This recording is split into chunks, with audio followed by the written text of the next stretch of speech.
I started this season in the Polytunnel, 2017, I never thought that we will have in the late November any tomatoes. Well, as you see, we have some tomatoes. We have several frosts, and yet some of the tomato plants actually have survived the frost. So these are really good hardy plants. So I'm going now to take cuttings from them, keep it for the next year. I will cut some of the shoots, put them in the damp soil in a pot, take them home in the windowsill. If they need any, potting up again, I will do it, and I will keep it until next spring and late spring and summer to grow from them, instead of sowing some of these. These are gold, sun gold F1, so these ones that you center, you see, they have survived well. So I'm going to do this experiment this year, and hopefully this will work.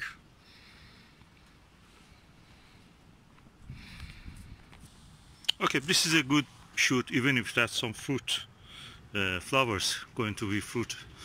And this is from a F1, sun gold F1. So I'm going to take one of these, one of these, one of that, and put them in the pot, this one also, and see how they will do. It's an experiment I'm doing.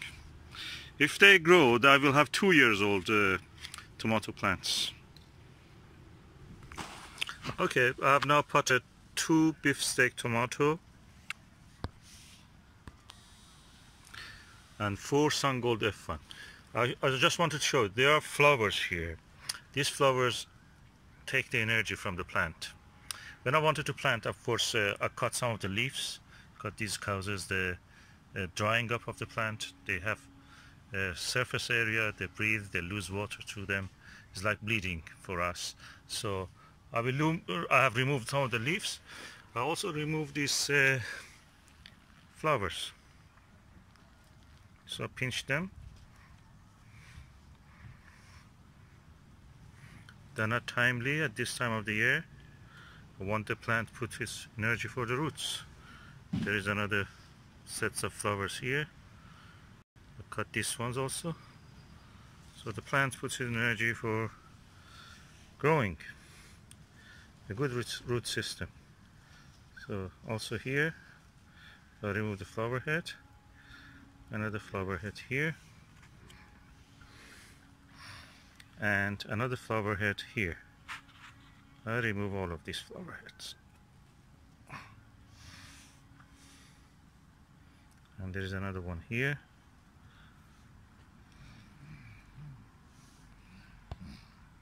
Which I'm removing. So now I have 6 pots of plants,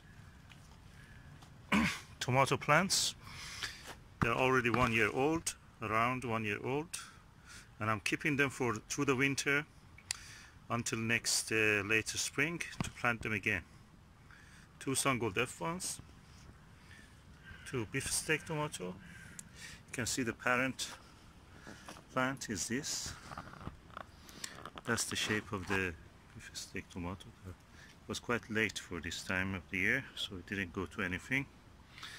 And sun gold F1s, as you see, have lots of fruits fallen on the floor, so I have to clean up now. So looking forward for 2 year old tomato plants. If it works, I will do it every year. This ghost pepper, and that's given me some good fruit. It's now late November 2017, and I'm thinking if I can do with the tomatoes cutting and then grow them through the winter, why should not do it with the pepper? Pepper is the same family as the tomato. So I will take a cutting, put it in a moist compost and keep it in the windowsill in home, hoping that they may grow actually, keep up through the winter and give me a healthy plant, 2 year old plant, to grow in the spring. Let us see what we can do. Okay, I have now got a cutting from the ghost pepper, cut the excess leaves and the dead leaves and put it in this moist compost. We will see how it will do.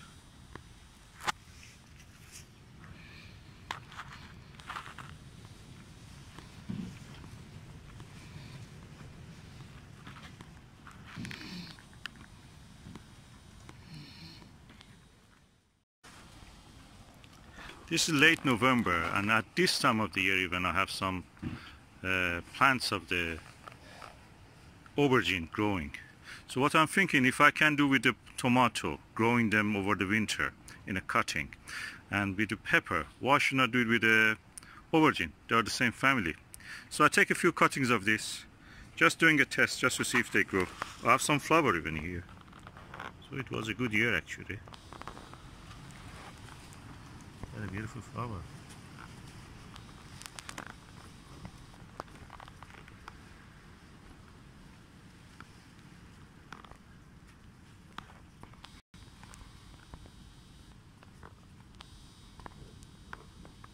Okay, I have now some 3 healthy cuttings of the tomato plant.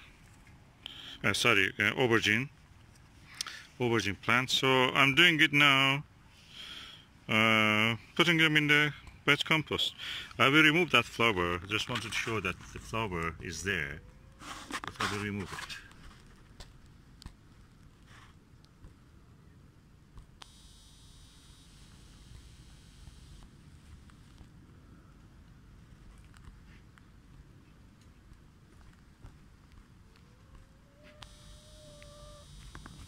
So I have now 3 cuttings of the aubergine plant, and I will see how they will grow.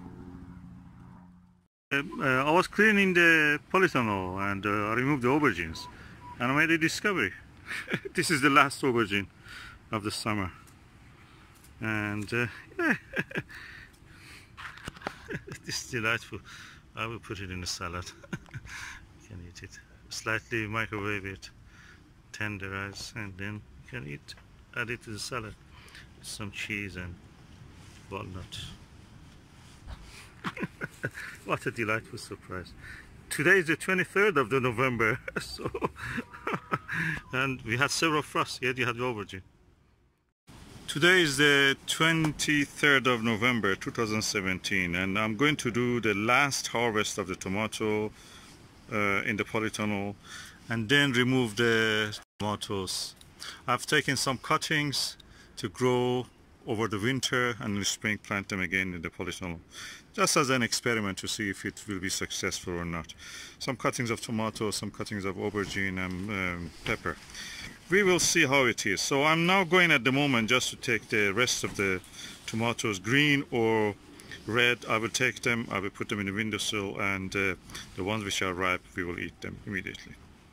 Okay, now I have 5 punnet of tomato, green and yellow and red. I take them to home. The ones which are green, we will keep it in the windowsill. The other ones which are ready to eat, that's yellow ones, these red ones, and Sangold F1 and Sweet 100, we will eat them immediately. Not bad for a season. This is the last crop of this year.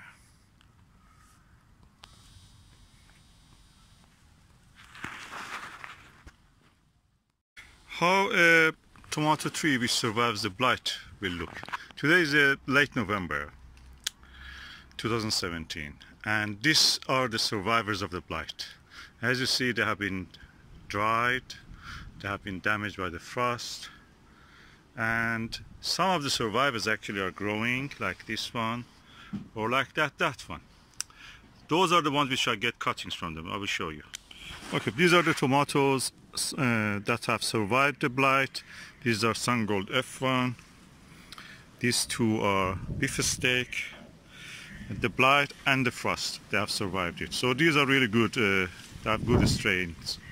They have good genes. So I will keep them.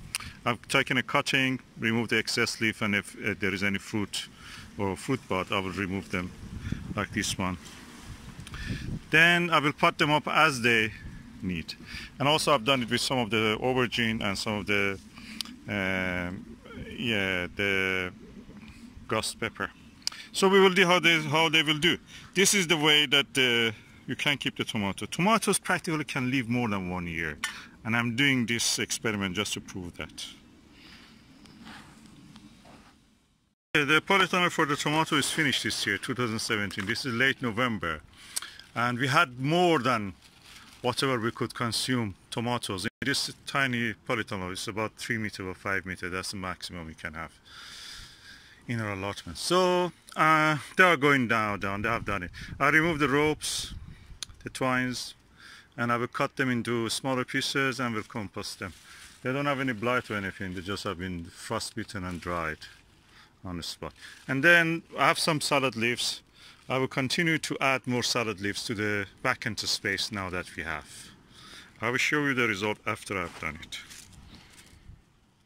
What happened to the Polytunnel's tomatoes? We had a good season. It's late November. They are relatively dry actually, so no blight, nothing. They just naturally died because of the frost. Some of them were alive. I took a few cuttings. Now they are going to add to our compost, so naturally they go back to the earth. So pleasant when you touch it, you see it's so dry there.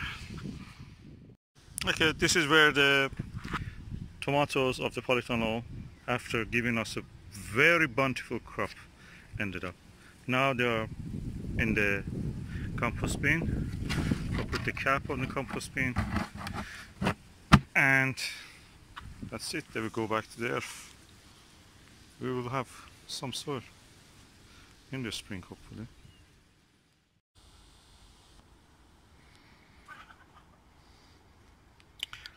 A new season is starting now, winter, and we have lots of crops in the Polytunnel.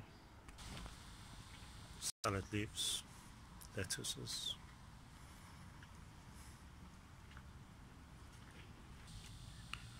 rocket, oriental leaves, mizuna, oriental leaf mustard, dragon,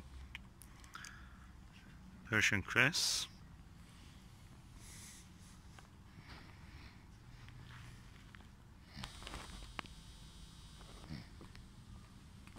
land cress or American cress, herbs like coriander, and believe it or not, some flower, beautiful flowers.